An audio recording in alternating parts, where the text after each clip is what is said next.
그의 나이 30세가 되던 해, 이스라엘 백성들이 바벨론의 포로로 잡혀간 지 5년째가 되던 해에 그발 강가라는 곳에서 에스겔은 하나님의 부르심을 경험하게 됩니다.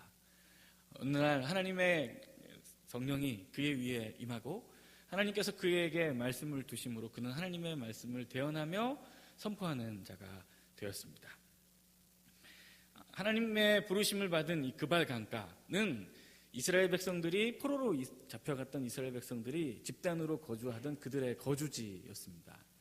당시 고대 근동 그 세계의 패권을 장악하고 있었던 바벨론이라는 나라의 역사를 보면 이 바벨론 제국의 사람들은 이스라엘 백성들을 포로로 잡아다가 이 포로로 잡은 이스라엘 백성들을 유프라테스 강의 하나의 지류였던 그발강이라는 그 강가에 운하를 공사하는데요. 이 운하 공사의 현장에 이 백성들을 포로로 잡아온 이스라엘 백성들을 투입시켰습니다.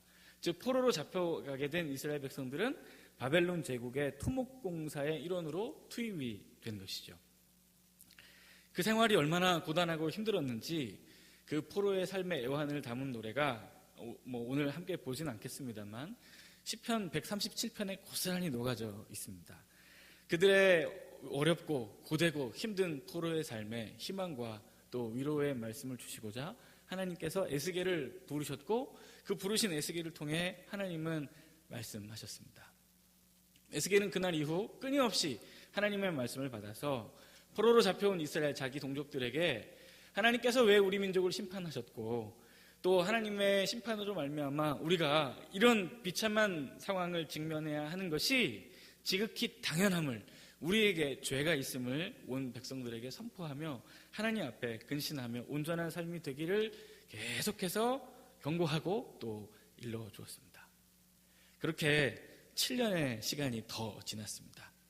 에스겔과 포로로 잡혀온 이스라엘 백성들 그 시간이 12해 12년이 지난 어느 날 에스겔은 고국에서 황급히 도망쳐 나온 한 사람으로부터 자기 조국 이스라엘, 특별히 예루살렘이 처한 소식을 접하게 되는데요.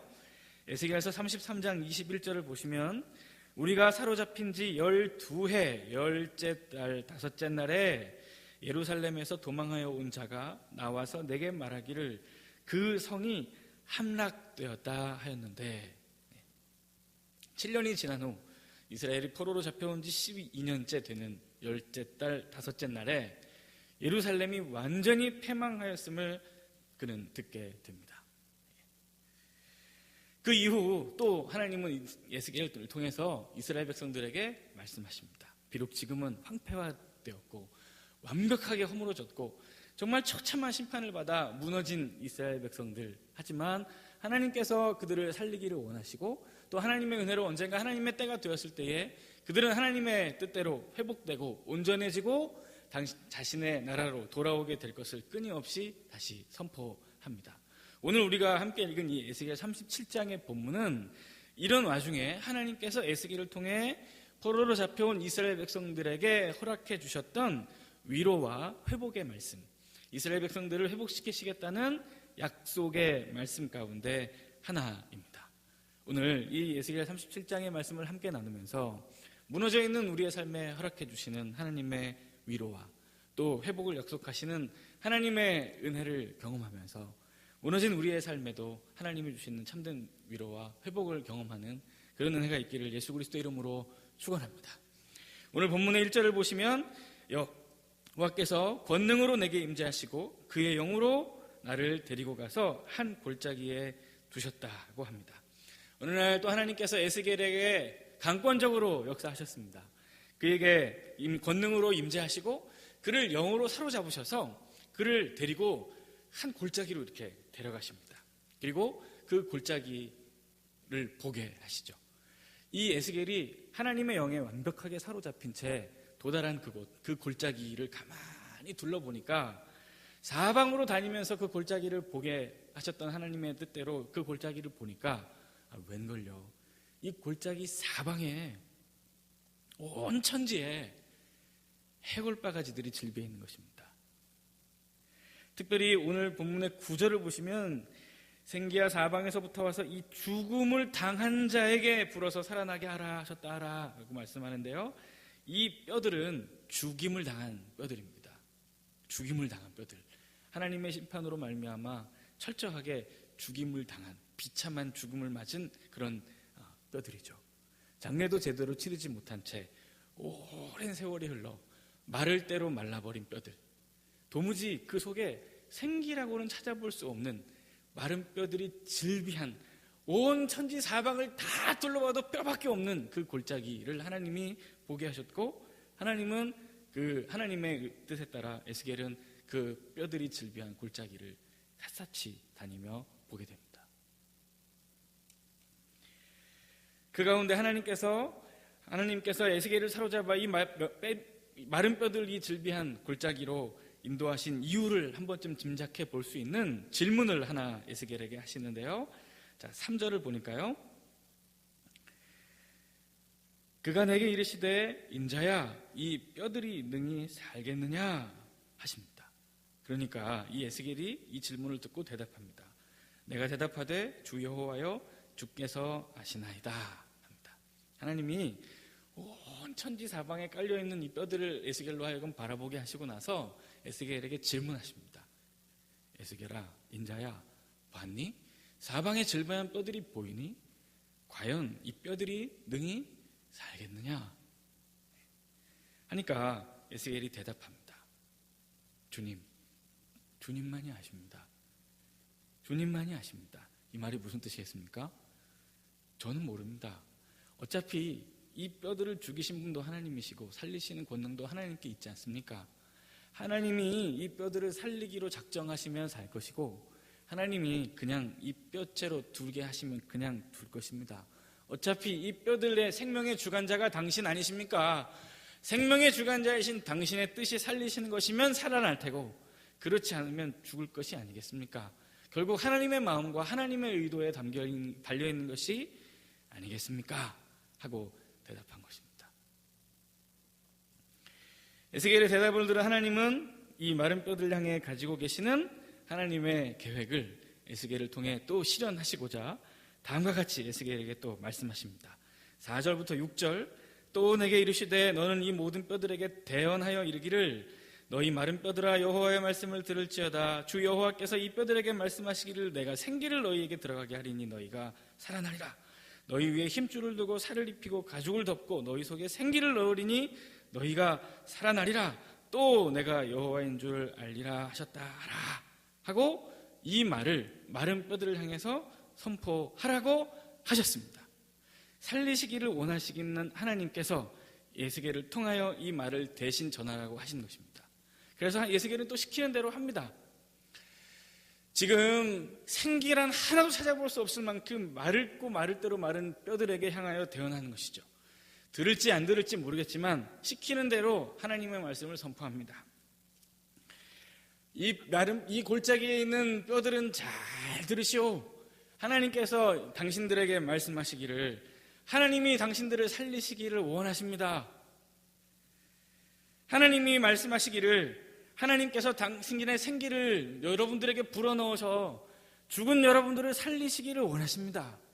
하나님이 당신의 말씀과 당신의 생기를 불어넣어서 말라버린 당신의 뼈들을 연결시키고 사람의 형체를 갖게 하고 그 사람의 형체 위에 힘줄이 입혀지고 가죽이 입혀지고 마침내 일어나서 하나님의 군대로 세워지기를 하나님이 원하십니다 하고 듣던지 말던지 마른 뼈를 향해서 에스겔이 선포했습니다. 그러니까 진짜 신기한 일이 벌어졌습니다. 7절을 보시면요, 이에 내가 명령을 따라 대언하니 대언할 때에 소리가 나고 움직이며 이 뼈 저 뼈가 들어맞아 뼈들이 서로 연결되더라 하는 것입니다. 정말 하나님께서 시키시는 대로 뼈들 향해서 하나님이 살리시기를 원하니 살아나시오 하고 대언하니까 정말 이 말라있는 뼈들, 막 널브러져 있는 뼈들이 하나씩 연결되고 서로를 찾아서 탁탁탁탁 들어맞더니 점점 사람의 형체로 막 들어맞아가지고 가는 것입니다. 이 질비에 있는 막 사방에 널브러져 있는 뼈들이요. 그러더니 연결되어 있는 뼈가 점점 사람의 형체를 갖추더니 그 사람의 형체를 갖춘 뼈 위에 힘줄이 생겨나고 그 힘줄을 덮는 가죽들이 막 덮어지고 진짜 온전한 사람의 형체가 되어서 누워있는 모습으로 완벽하게 변화가 된 것입니다. 그런데 한 가지 아쉬운 게 있었습니다.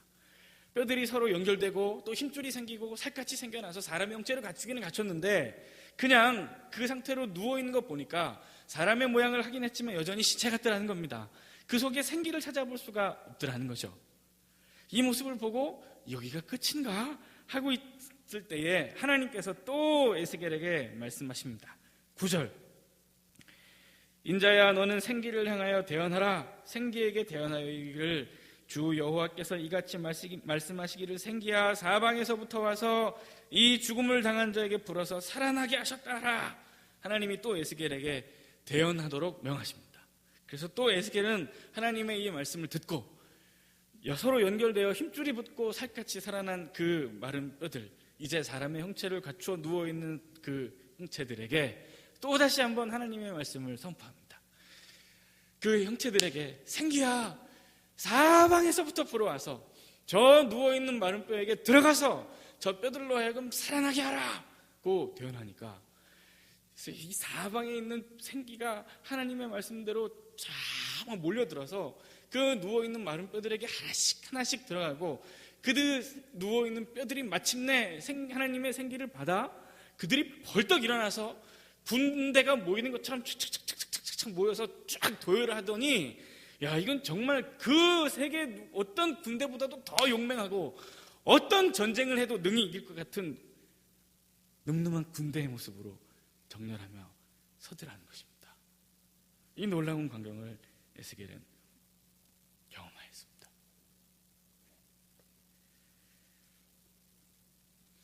오늘 본문을 함께 우리가 읽으면서 여러분들과 제가 우리 자신과 또 우리의 삶의 지경에 꼭 우리도 물어봐야 할 두 가지 질문이 있습니다. 사랑하는 모든 성도 여러분, 여러분들과 저도 하나님의 강권적인 은혜로 구원받아 하나님의 사람이 되었습니다. 우리가 설명할 수도 없고 이해할 수도 없는 강권적인 은혜와 사랑으로 구원받아 십자가의 은혜와 사랑으로 구원받아 하나님의 자녀가 되고 하나님의 사람들이 되었습니다. 그리고 하나님은 하나님의 사람으로 구원한 우리를 우리의 삶의 지경에 살게 하셨습니다.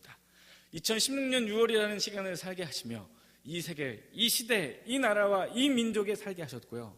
지금 여러분들의 삶의 현장에 던져놓으셨고요. 여러분들의 가정에 살게 하셨고 이 교회를 섬기게 하셨고 여러분들에게 모든 삶의 터전을 허락해 주셨습니다. 여기서 생각해 봐야 할 첫 번째 질문을 드리겠습니다. 하나님께서 보게 하시고 하나님께서 살게 하신 여러분들의 삶의 터전을 사방으로 누비고 다니면서 한번 보십시오.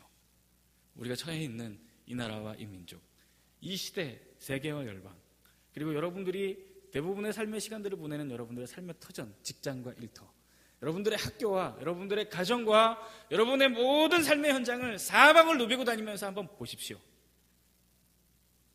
그곳에 무엇이 있습니까? 하나님의 은혜가 가득하며 행복과 생기와 활력이 넘치는 그런 삶의 터전을 여러분들은 보고 계십니까?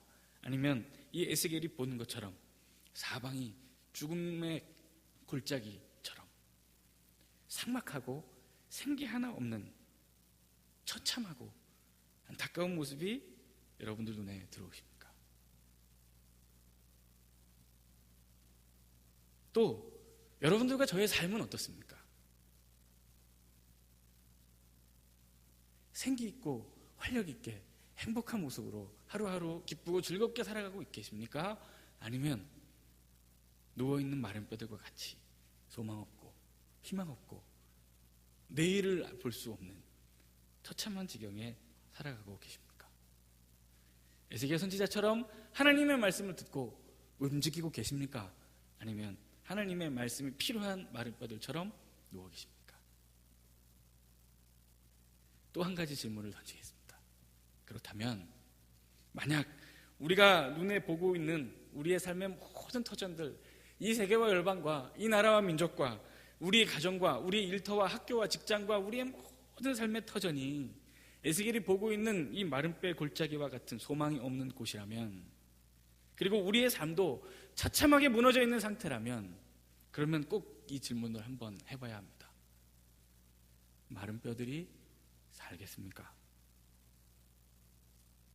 이 나라의 민족이 하나님 앞에 다시 살겠습니까?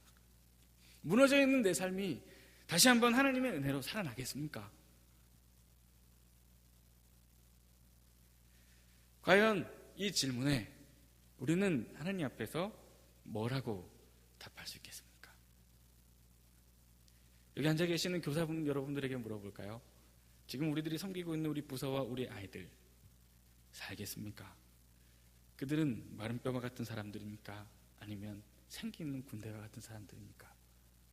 살겠습니까?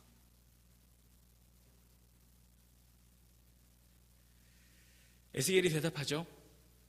주께서 하십니다. 주께서 하십니다. 적절한 대답입니다. 어차피 이 마른 뼈들을 죽이신 분이 하나님이십니다. 멸망 가운데 죽음을 당하게 하신 분이 하나님이시라는 겁니다.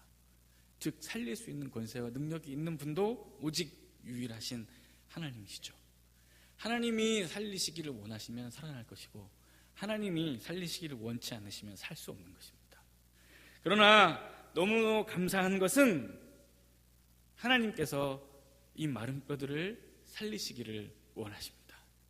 우리가 함께 오늘 본문으로 읽지는 않았지만 그 밑에 오늘 에스겔 37장의 11절을 보시면 이 마른 뼈가 누구인지를 에스겔이 설명해 주는데요. 11절을 보시면요. 또 내게 이르시되 인자야 이 뼈들은 이스라엘 온 족속이라. 그들이 이르기를 우리의 뼈들이 말랐고 우리의 소망이 없어졌으니 우리는 다 멸절되었다 하느니라. 그러므로 너는 대언하여 이르기를 주 여호와께서 이같이 말씀하시기를 내 백성들아 내가 너희 무덤을 열고 너희로 거기에서 나오게 하고 이스라엘 땅으로 들어가게 하리라 하셨습니다. 하나님은 불순종과 죄악으로 말미암아 심판을 받아 죽은 이스라엘 백성들을 살리시기를 원하셨고 그들을 다시 한번 구원하셔서 회복시키시기를 기뻐하시고 원하고 계십니다. 하나님은 무너져 있는 우리의 삶에 다시 한번 은혜를 주시고 무너져 있는 우리의 삶을 일으키시고 회복시켜 주시기를 기뻐하시고 원하십니다. 하나님은 이 나라의 이 민족을 일으키시기를 원하시고 무너져 있는 이 세대와 이 모든 시대의 죄악들을 심판하시고 다시 한번 그 가운데 주의 교회를 흥왕케 하시기를 원하십니다. 그것이 하나님의 뜻입니다. 살아나게 될 것입니다. 하나님은 이 죽은 심판을 받아 멸망한 이스라엘 백성들을 살리시기를 원하셨습니다. 그래서 에스겔 선지자를 부르신 것입니다. 에스겔 선지자로 하여금 살리시기를 기뻐하시는 하나님의 뜻이 이 땅 가운데 실현되기를 원하셨던 것입니다. 그러면 하나님께서 이 마른 뼈들을 살리기 위해 선택하신 방법이 무엇인가? 하나님의 마음에 합한 한 사람을 부르셔서 그로 하여금 하나님의 말씀을 대언하게 하신 것입니다. 하나님의 말씀을 있는 그대로 이스라엘 백성들에게 선포함으로 말미암아 그들이 잃어버렸던 하나님의 말씀을 다시 듣고 그들이 다시 정신을 차리고 하나님의 백성으로 회복되도록 하나님께서 구원의 은혜를 대언을 통하여 이루도록 하신 것입니다.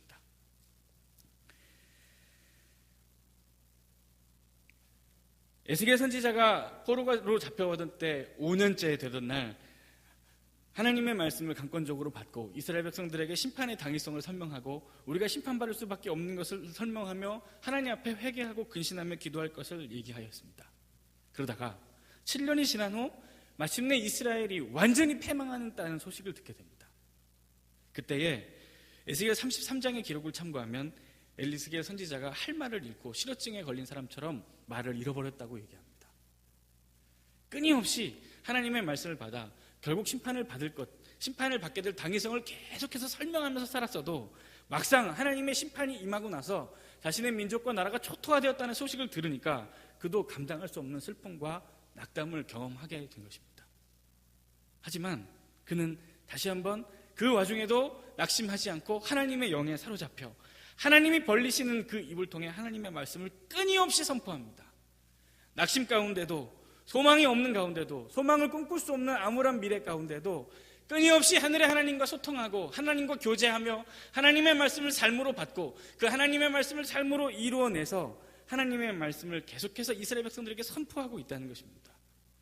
오늘도 하나님은 이 선지자 에스겔을 부르셔서 에스겔을 통하여 하나님의 말씀을 대언하시고 이 마른 뼈들 죽은 영혼들을 살리기를 기뻐하십니다. 에스겔 선지자가 하나님의 말씀을 대언할 때 이 대언은 마치 녹음기를 틀어놓은 것처럼 또 앵무새가 사람의 말을 따라하는 것처럼 기계적으로 하나님의 말씀을 반복했다는 것이 아닙니다. 그는 절망 가운데에도 소망이 없는 가운데에도 낙심하지 않고 절망하지 않고 끝까지 하나님의 은혜를 바라보고 하나님과 교제하고 계속해서 하나님과 소통하면서 절망 가운데에도 하나님을 놓지 않고 계속해서 그분을 바라보고 하나님의 말씀을 듣고 계속 그 말씀을 되뇌이며 하나님과 교제하는 삶을 살았습니다. 그리고 자신에게 주시는 하나님의 말씀을 듣고 그 말씀을 자신의 삶으로 녹여내고 실현하고 이루어낸 후에 이스라엘 백성들에게 선포한 것입니다. 내가 삶으로 경험해보니 하나님께서 여러분들을 살리시고자 하는 그 말씀이 진리의 말씀이요 진실된 하나님의 말씀입니다. 하나님께서 나를 살리시고 나를 구원하시고 내게 끊임없이 말씀하신 하나님께서 마른 뼈들이여 당신들에게도 똑같은 뜻을 가지고 계시는데 하나님이 살리시기를 원합니다. 하나님께서 여러분들의 뼈를 다시금 이어붙이고 연결하고 힘줄을 입히고 살갗을 입히고 다시 한번 마른 뼈들과 같은 소망 없는 여러분들의 삶에 생명을 주시기를 기뻐하신다고 하나님께서 그 말씀을 살아냄으로 말미암아 능력의 말씀으로 선포할 사람을 통해 선포하시고 그 말씀을 듣게 하셔서 죽은 자들을 구원하시고 소망 없는 자들에게 소망을 꿈꾸게 하셨다는 것입니다. 기계적으로 앵무새처럼 녹음기를 틀어놓은 것처럼 하나님의 말씀을 그냥 반복한 것이 아니라는 것입니다. 그러면 다시 물을까요? 마른 뼈와 같은 이 시대의 나라의 민족, 우리의 삶의 지경과 처참하게 무너져 있는 우리의 삶과 우리의 자녀들, 또 이 시대의 우리의 모든 아이들 능히 살겠습니까? 어떻게 살겠습니까? 하나님의 말씀을 삶으로 살아낸 후에 그 말씀을 진리로 증명해낸 사람이 선포하는, 가르치는 그 말씀을 통해 마른 뼈와 같은 세대와 교회와 영혼들이 살아나게 될 것입니다. 그가 대언하는 말씀이 유일한 소망이요 능력입니다. 하나님의 말씀을 듣고 하나님의 말씀을 대신 선포하여으로 말미암아 살아난 이 마른 뼈들, 그들은 군대가 되었습니다. 원래 이스라엘은 처참하게 마른 뼈로 골짜기에 처박혀 있는 사람들이 아닙니다. 이들은 애굽에서 하나님의 강권적인 은혜로 구원받아 가나안 땅을 향해, 약속의 땅을 향해 진군하면서 이들이 만나게 될 모든 대적과 어려움들과 싸워 이기고 이들의 속에서부터 올라오는 그들의 죄성인 원망과 불평과 모든 죄악의 유혹들을 하나님의 말씀으로 싸워 이긴 후에 마침내 가나안 땅에서 하나님이 주시는 영원한 복을 향유하게 될 사람들이었습니다. 요즘 우리가 새벽에 계속해서 묵상하고 있는 민수기 본문이 이스라엘 백성들을 계속해서 군대로 이야기하는 것이 바로 그런 의미입니다. 우리 역시도 마찬가지입니다. 우리도 소망 없이 이 세상 가운데 던져지고 소망 없이 하루하루 절망 가운데 슬퍼하며 살아갈 존재들이 아닙니다. 마침내 하나님이 허락하시는 저 천국에 가기까지, 마침내 온 세계 열방 가운데 하나님의 나라가 완전히 이루어지는 그날까지 끊임없이 사단의 계략과 원수 마귀의 대적을 싸워 이기며 우리의 죄악의 모든 유혹들을 하나님의 말씀으로 싸워 이기며 하나님의 말씀을 약속으로 실현해내고 하나님의 나라를 이 땅 가운데 이루어내야 할 군대로 부르심을 받은 사람들입니다. 하나님께서 주시는 강권적인 말씀의 은혜가 여러분들과 저의 영을 살리는 은혜가 있기를 원합니다. 그리고 하나님께서 주시는 말씀을 삶으로 살아낸 후에 나를 살리신 하나님의 능력의 말씀을 죽어가고 있는 이 영혼들, 우리 자녀들, 이 시대와 나라와 민족 위에 선포함으로 말미암아 이 시대를 살리고 교회를 살리고 다음 세대를 살리는 그런 진짜 하나님이 사용하시는 축복의 통로로 쓰임받는 여러분들과 저의 삶이 되시기를, 진짜 영혼을 살리는 교사로 쓰임받는 여러분들과 저의 삶이 될 수 있기를 예수 그리스도의 이름으로 축원합니다. 기도하겠습니다. 하나님 아버지 감사합니다.